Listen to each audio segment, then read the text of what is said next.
क्या आपको पता है कि death note live action movie ने कुछ ऐसे चेंजेस किए जिसने डेथ नोट एनिमी की वाट लगा दी। For example let's talk about this guy जिसने मेन प्रोटोगनिस्ट के रूप में लाइट टर्नर का रोल निभाया है। इनका असल नाम नेट वॉल्फ है और ये एक्चुअली में एक टैलेंटेड एक्टर भी है जिन्होंने लाइट याग्मी का कुछ मोमेंट में अपना बेस्ट भी दिया है। That is really very good. But do you know that इनकी पहली film actually based on the John green novel जैसे की the fault in our stars in the paper town. ये दरअसल निक्लोडॉन की द नेक ब्रदर बैंड के part रह चुके हैं। Weird right? बट मैं ऐसा नहीं कह रहा कि ये चार्मिंग और फनी टाइप के रोल किए हुए हैं तो ये डार्क चीजें नहीं कर सकते। बट एट द सडन जो बच्चा निक्लोडॉन में एक मस्ती वाला रोल कर रहा था फिर सडन मांगा के एकदम डार्क वाले पार्ट में रोल निभाना चाहेगा तो मैं भी नॉट फिट फॉर दैट। या sounds crazy but at least he did his good one. But now let's talk about the director of the movie. उन्होंने कई सारे हॉरर शो में अपना बेस्ट डायरेक्शन दिया है like yours next and the guest जो कि सच में काफी अच्छी डायरेक्शन थी। लेकिन डेथ नोट मूवी में शायद इनकी ये बेस्ट चीज कहीं मिसिंग है। या आई नो उन्होंने काफी सारे जगहों पर काफी अच्छी डायरेक्शन दिया है बट शायद ये उतना डेथ नोट मूवी में हॉरर और क्रिंज नहीं दे पाए, इसलिए शायद ये फिल्म लोगों को अपनी तरफ उतना अट्रैक्ट नहीं कर पाया। Like when we talk about the movie तो आपको ये तो पता ही होगा कि लाइट और मिसा एक कपल नहीं होते हैं जैसा कि ज्यादातर लोग सोचते हैं। मिसा के पेरेंट के मर्डर के बाद मिसा सिर्फ उसे ढूंढती है जो उसके पेरेंट का बदला ले सके एंड नॉट मोर। और शायद लाइट ने जाने ही अनजाने में उसे कंप्लीट कर दिया और तभी से लाइट प्रीटी मच मिसा की लाइफ को ऑन करने लगा था। और फिर जब मिसा हमारे भी अपना खुद का डेथ नोट पाती है और फिर जब कीरा से मिलती है तो उसके प्यार में पड़ जाती है राइट। बट अनफॉर्चुनेटली लाइट मिसा की ओर ऐसा महसूस नहीं करता है जैसे शायद मिसा उसके लिए करती है। यही सब चीजें हमें एनिमे में देखने को मिलता है ना। लेकिन लाइव एक्शन फिल्म में लाइट एक्चुअली मिसा से प्यार करता है और जैसे जैसे मूवी में टाइम पास ऑन होता है वो दोनों एक स्ट्रॉन्ग कपल बनते हैं जो एक साथ मिलकर क्रिमिनल का नाम लिखते हैं और टुगेदर वो एक नई दुनिया बनाना चाहते हैं। But forgetting about the loving part, क्या आपको ये एक्टर याद है जिन्होंने स्पाइडरमैन ओरिजिनल में ग्लोबलिन का रोल निभाया था और नो वे होम में भी? या cool right? But death note enemy की बात करें तो इन्होंने इसमें भी काफी कमाल का काम किया है। Like do you remember the looks of Rio? Awesome right? लेकिन उससे पहले क्या आपको पता है कि एनिमी वाले रियो को कौन डब किया था? तो असल में एनिमी वाले रियो को इन्होंने डब किया था जो की एक अमेरिकन वॉइस आर्टिस्ट है और ज्यादातर एनिमी कैरेक्टर को इंग्लिश डब्ड यही करते हैं। तो जब फिल्म बनने जा रही थी तब ब्रायन ने ट्वीट किया था कि वो थोड़ा डिसअपॉइंटेड है कि वो रियूक को एज अ पोर्ट्रेट प्ले नहीं कर सकेंगे और साथ फैंस को भी थोड़ा डिसअपॉइंटमेंट हुआ था कि शायद रियूक ओरिजिनल एनिमी की तरह ना दिखे। बट जब फिल्म में रियूक को दर्शाया गया तो उसका लुक काफी कमाल का होता है जो लोगों को भी काफी पसंद आता है। एंड ऑफ कोर्स क्यों ना हो विलियम डॉफी ने जो किया था जो ग्लोबलिन के भी रूप में रह चुके हैं। ज्यादातर लोगों को मूवी पसंद नहीं आई थी क्योंकि ऑफ कोर्स इसकी फिटिंग ओरिजिनल मांगा से काफी अलग होती है। बट ऐसा नहीं है कि सभी सीन्स खराब थे, कुछ ऐसे सीन्स भी थे जो काफी कूल और प्रेसरेबल थे लाइक विलियम डॉफी का जिन्होंने रियूक का रोल निभाया था जो कि ऑडियंस को काफी ज्यादा पसंद आई थी। दूसरी तरफ ये एक्टर जिसने एल का रोल निभाया था हिज नेम इज लैकिथ स्टैनफील्ड, इसने एल का रोल बखूबी निभाया था। हालांकि कुछ ऐसे सीन्स जरूर थे जहां एल काफी इमोशनल होता है जो शायद नहीं होना चाहिए but overall he actually play a good job. अब हो सकता है कि ये सुनकर आप शॉक्ड हो जाओ लेकिन जैसे मूवी की प्रमोशन स्टार्ट हुआ काफी सारे सोशल मीडिया पर इसकी जम के प्रमोशन करना शुरू किया गया। इवन ट्विटर पर रियूक का एक ऑफिशियल अकाउंट भी था। आई मीन शिनिगामी भी रियल दुनिया में आ गए क्या और डिस्ट्री भी हो गए। और ये चेक करने के लिए मैंने झटाक से ट्विटर ऑन किया और फिर जाकर चेक किया बट मुझे इन सब के अलावा और कुछ भी नहीं दिखा जो कि ऑफ कोर्स किसी कंपनी या लोगों के द्वारा चलाया जा रहा था। काश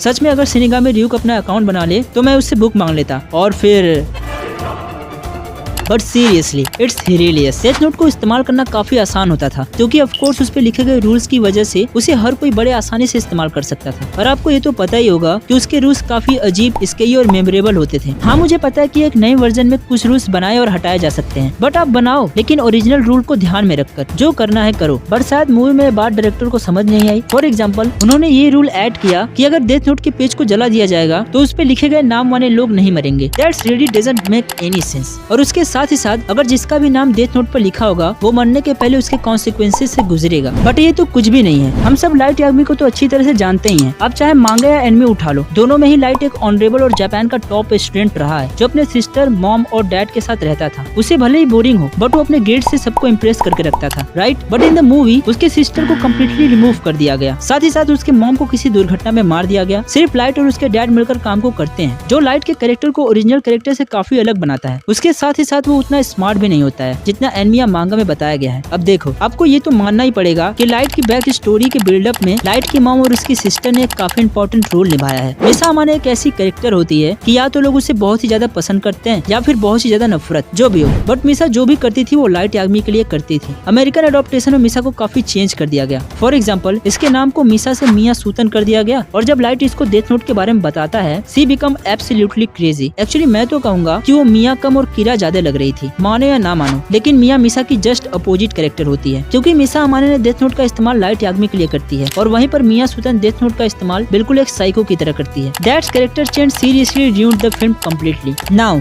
मूविंग टू द नेक्स्ट, अगर हम गलती की बात करें तो जहाँ एनिमे में ऑसम क्रिस्प हॉरर सस्पेंस वाले म्यूजिक इस्तेमाल किया गया, वही नेटफ्लिक्स मूवी के सीन्स में 80s के मूवी प्ले किए गए। ये एक हॉरर और क्रिप्स वाली एनिमे है और अगर इसमें इस टाइप की म्यूजिक ऐड किया जाएगा तो कैसा लगेगा। कुछ कुछ जगहों पर तो Chicago, I don't wanna live without your love और Berlin takes my breath away, ये सभी म्यूजिक प्ले किए गए, जो जब सिचुएशन के साथ प्ले होते थे तब ऑडियंस काफी कंफ्यूज हो जाती थी। वातारी एल का एक ट्रस्टफुल सक्सेसर होता है, बट आप जानकर शॉक्ड हो जाओगे कि नेटफ्लिक्स के फिल्म में यही एकमात्र ऐसा बंदा होता है जो एशियन होता है। जी हाँ, इसे चेंज नहीं किया गया and his name is Paul Nakauchi, और जिसने एल के फादर और असिस्टेंट का बखूबी रोल निभाया है। बट कुछ चेंजेस इसमें भी देखने को मिले जो शायद ओरिजिनल कैरेक्टर से बिल्कुल भी मैच नहीं करता। देखो, वातारी एक ओल्ड मैन होता है, आई मीन वो एक काफी इल्डेस्ट मैन होता है, लेकिन फिल्म में उसे जवान प्लस टैटू दोनों दे दिया गया। इसके साथ ही साथ वो थोड़ा कॉमन सेंस में भी नीचे होता है, जिसकी वजह से लाइट उसे इजिली मैनिपुलेट कर लेता है और अपने काम को इजिली करवा भी लेता है। डेथ नोट में लाइट जब भी किसी का नाम डेथ नोट पर लिखता था बिना किसी डिटेल के, तो वो सिंपली हार्ट अटैक से मारा जाता था, जो नॉर्मली होता है। I mean no more violence. ऐसा मानो कि जिन लोगों की भाग्य सबसे अच्छी होगी उन लोगों की मृत्यु की चांसेस कम होगी, बट इन द मूवी इसको काफी ज्यादा वायलेंट बना दिया गया, जिसकी शायद उतनी जरूरत भी नहीं थी। Violence is only shown for the sake being violent and nothing more. But अगर आप इस सीन को देखोगे तो वो तो कुछ कुछ वैसी ही लगेगी, बट कुछ ज्यादा एग्जैजरेट कर दिया गया है। आई मीन अगर आप डेथ नोट के रियल फैन हो ना, तो शायद आपको ये देखना बिल्कुल भी पसंद नहीं आएगा। अब मिस्टेक को साइड में रखकर अगर हम जापानीज लाइव एक्शन की मूवी की बात करें तो हाँ, उसके आगे की सीक्वल बनाई गई क्योंकि लोगों को उसका मूवी अडॉप्टेशन पसंद आया था। पहली मूवी काफी अच्छी थी, मैंने भी देखी थी, इसलिए उसके पार्ट को एक्सटेंड किया गया। बट वहीं अमेरिकन अडॉप्टेशन की बात करें तो उसकी पहली अडॉप्टेशन में साथ कुछ प्रॉब्लम हुई जिसकी वजह से वो अच्छी नहीं चल पाई। तो आखिर भला लोग उसके पार्ट को क्यों एक्सटेंड करना चाहेंगे, और शायद इसकी एंडिंग देखकर इसे ऑडियंस वैसे ही रिजेक्ट कर दिया। अब फिल्म मेकिंग के दौरान ये डेथ नोट के डायरेक्टर पर डिपेंड करता है कि वो किसको ऑडिशन के लिए सिलेक्ट करे। दैट्स राइट, बट शायद डेथ नोट जैसी एनिमे को लेकर ऐसा नहीं करना चाहिए था। बात दरअसल ये है कि मेन प्रोटोगनिस्ट के लिए डायरेक्टर सिर्फ अमेरिकन को ही चूज कर रहे थे, बाकी कोई भी नहीं कर सकता था। ये बात जब एडवर्ड जो को पता चली, जो कि एक एक्टर और यूट्यूबर हैं, तब उन्होंने लाइट याग्मी के लिए ऑडिशन करनी चाहिए। तो डायरेक्टर ने ये कह के मना किया कि सिर्फ व्हाइट अमेरिकन ही इस ऑडिशन में पार्ट ले सकते हैं, like old Hollywood business. But ये बात गलत है। इतना ही नहीं, एक अमेरिकन एक्ट्रेस जिनका नाम आर्डन चो है, इन्होंने एक ट्वीट किया था कि great, another Hollywood featuring film acting all white leads for a famous Japanese manga. उनके हिसाब से ये फैंस को काफी नाराज करने वाला था, जो शायद वो सही थी। डेथ नोट एनिमे के एंडिंग के बारे में तो हम सबको पता ही है कि नियन लाइट को हरा देता है और रियूक लाइट का नाम डेथ नोट पर लिख देता है, ठीक है। But in the movie ending काफी अलग दिखाई गई है, जो भी हो, लेकिन इस एंडिंग ने डेथ नोट फैंस के दिमाग में काफी सारे क्वेश्चन जरूर छोड़ दिए, जैसे कि आखिर मिया के मरने के बाद अब लाइट क्या करेगा। ऐसा माना जाता है कि वो आगे के सारी चीजों के लिए प्लान करेगा, और वही दूसरी तरफ वातरी के मरने के बाद अब एल क्या करेगा। डिपेंडिंग अबाउट वेदर और not a sequel will be made, but अगर सीक्वल आए तो इस बार कौन जीतेगा और रियूक अब क्या करेगा। ऐसे बहुत सारे क्वेश्चन है जो एंडिंग के बाद आए थे, क्योंकि एनिमे में एंडिंग काफी अलग थी और इस मूवी में एंडिंग काफी अलग है। इन दोनों एक्टर्स ने भी अपना रोल बखूबी निभाया है। नेट वॉल्फ और मार्गरेट क्वेले, जो कि मूवी में लाइट टर्नर और मिया सुतन का रोल निभाते हैं और एक दूसरे को डेट कर रहे होते हैं। बट क्या आपको पता है कि एक्चुअली में ये लोग रियल लाइफ में भी एक दूसरे को डेट कर रहे होते हैं। अब क्योंकि light and Mia real life में भी एक अच्छे कपल होते हैं, तो शायद उन्हें फिल्म में भी एक्टिंग करने में ज्यादा परेशानी नहीं होगी। हाँ, वो बात अलग है कि ओरिजिनल जापानीज वाले एनिमे में लाइट याग्मी को मिसा माने से कभी रियल लव हुआ ही नहीं। ये फैक्ट वैसे डेथ नोट से रिलेटेड नहीं है, बट इम्पोर्टेंट है। जैसे जैसे anime I mean Japanese animation दुनिया में धीरे धीरे फैल रहा है, वैसे वैसे इसे लाइव एक्शन मूवी या सीरीज में अडॉप्टेशन करने की बात की जा रही है। Like do you remember your name, Makoto शिंकाई movie. इस मूवी को जे अब्राहम, जो कि एक अमेरिकन डायरेक्टर है, वो इसको लाइव एक्शन मूवी में लाना चाहते हैं, जिसे सुनकर लोग काफी ज्यादा गुस्सा हो गए। और मेरी राय में लोगों का गुस्सा जाहिर है। आई मीन तुम बताओ ना कि आखिर कितनी मूवी और सीरीज अमेरिकन अडॉप्टेशन में बेस्ट चली है। अरे छोड़ो यार, पहले ही जापानीज एनिमे कैरेक्टर में अमेरिकन एक्टर घुसाना कैसे फील सेम रहेगी। मैं गुस्सा नहीं हो रहा, मैं बता रहा हूँ कि लोग एक्चुअली में जब अमेरिकन लाइव एक्शन की बात आती है तब एक वर्ड का इस्तेमाल करते हैं, दैट इज व्हाइट वॉश। जी हाँ, व्हाइट वॉश, बिकॉज सब ओरिजिनल जापानीज है, तुम अमेरिकन अडॉप्टेशन कर रहे हो, तो शायद वो फील ऑडियंस को नहीं दे पाते हैं। और ऊपर से जो चेंजेस किए जाते हैं वो अलग ही है। लोगों ने death note live action movie को लेकर काफी हेट फैलाए हैं, लेकिन मेरे हिसाब से आपको ऐसा बिल्कुल भी नहीं करना चाहिए। आर्टिस्ट ने अपनी तरफ से पूरी कोशिश किया, जिसमें उन्होंने काफी सारी चीजें सेम भी रखी। जैसे एल अभी भी स्वीट्स खाना पसंद करता था, रियूक को अभी भी एप्पल्स खाने पसंद थे। अगर फिल्म ने ये सब हटा दिया होता तो शायद एल और रियूक ओरिजिनल से काफी अलग होते, और कम से कम एल, रियूक, वातरी एंड लाइट के नाम तो सेम है एटलीस्ट शुरुआत में। तो अच्छे काम पे ध्यान दो यार। जैसा कि मैंने कहा कि अगर मूवी आपको अच्छी नहीं लगी तो it's all right, now move on. लेकिन नहीं, कुछ फैंस ने इसे लेकर काफी ज्यादा ट्रोल किया। उन्होंने तो प्रोजेक्ट पर काम कर रहे लोगों को भी ट्रोल किया, यहाँ तक कि एडम विंगार्ड भी इसमें शामिल थे। मतलब यार, ये केवल ऐसी चीज नहीं है जो मांगा या एनिमे से बनाया गया है और वो लोगों को पसंद नहीं आया। कई सारे और भी हैं। फॉर एग्जांपल एवटी के लाइव एक्शन को देख लो, वो तो इससे भी खराब है। खैर, सिंपल शब्द कहने का ये है कि एडम विंगार्ड एक फिल्म डायरेक्टर है जो अपना काम कर रहे थे। उनको शायद लगा कि death note live action movie बनाई जा सकती है, तो उन्होंने बनाई, बट शायद वो गलत थे। वो नहीं कर पाए, वो अपना 100% नहीं दे पाए जितना कि उन्हें डेथ नोट में देना चाहिए था, और वो ऑडियंस को अट्रैक्ट नहीं कर पाए। तो ठीक है ना, now move move on, but नहीं